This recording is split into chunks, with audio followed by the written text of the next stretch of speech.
எப்படி நேட்டிக்கிட்டே இருந்தா சார் இந்த ஓட்டு பர்சன்டேஜ் வந்து ரொம்ப கம்மியா இருக்கு. வாக்காளர்களுக்கு நீங்க சொல்ல வேண்டியது என்ன? இனிமேல் தான் வெயில் கிளியுது இல்லை, இந்த கிளி கிழிஞ்சா கொஞ்சம் பூரா அசந்து பண்ணி இனிமேல் வருவாங்க. இப்போ எத்தனை % போகிறாங்க? எத்தனை % போயிருக்கு? சென்னையில் 30% வரைக்கும் வெயில் ஓவராக இருக்குது. கொஞ்சம் இருந்தாலும் யோசிச்சு இருப்பாங்க. கொஞ்சம் அதில் பச்சை தண்ணி எவ்வளோ ஊற்றினாலும் தண்ணி சூடாக வருது. டேங்க் எப்பயுமே ஃபுல்லாக இருக்குது. அதனால் இப்போ வருவாங்க, எல்லாம் மக்கள்லாம் வந்து அங்கங்கே போடுவாங்க.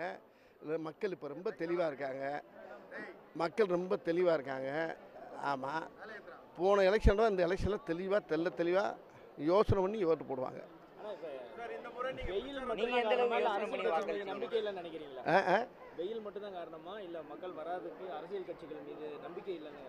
அது உங்கள் யூத்துக்கு நான் விட்டுறேன், நீங்கள் எடுத்துக்கங்க. நான் ஓட்டு போட்டு ஆகணும்ல, கண்டிப்பாக போடணும்ல. ஒரு குடிமகனாக பிறகு வந்து ஓட்டு போடணும். ஓட்டு போட்டு நம்மளுடைய கருத்தை மனசுக்குள்ளே இருக்க சொல்லி ஆகணும்ல. அது வந்து விரல் மூலியமாக சொல்லணும்ல, இல்லைன்னா அது தப்பாக போயிடும். ஓட்டு போடணும். அதை பரவாயில்ல, முதல் முறை வாக்காளர்களுமே நிறைய பேர் ஓட்டு போடல. ஓட்டு போட வர மாட்டேங்கிறாங்க இளைஞர்களே. அது எனக்கு சரியா தெரியல. சென்னை போன்ற நகரங்கள் அதை பற்றி பத்திரிகைக்காரங்க நீங்கள் போய் எல்லா வீட்டிலும் போய் விசாரிச்சுட்டு வாங்க, எனக்கு தெரியாது அதை பற்றி. சார் இப்போ கிராமப்புறங்களில் அதிகமாக வாக்குப்பதிவு வருது.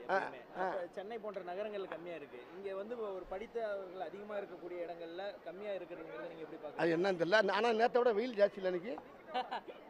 ஆனால் எப்படி இருந்தாலும் ஒரு நல்ல விஷயத்துக்கு ஓட்டு விழுந்திருக்கும், அதான் உண்மை.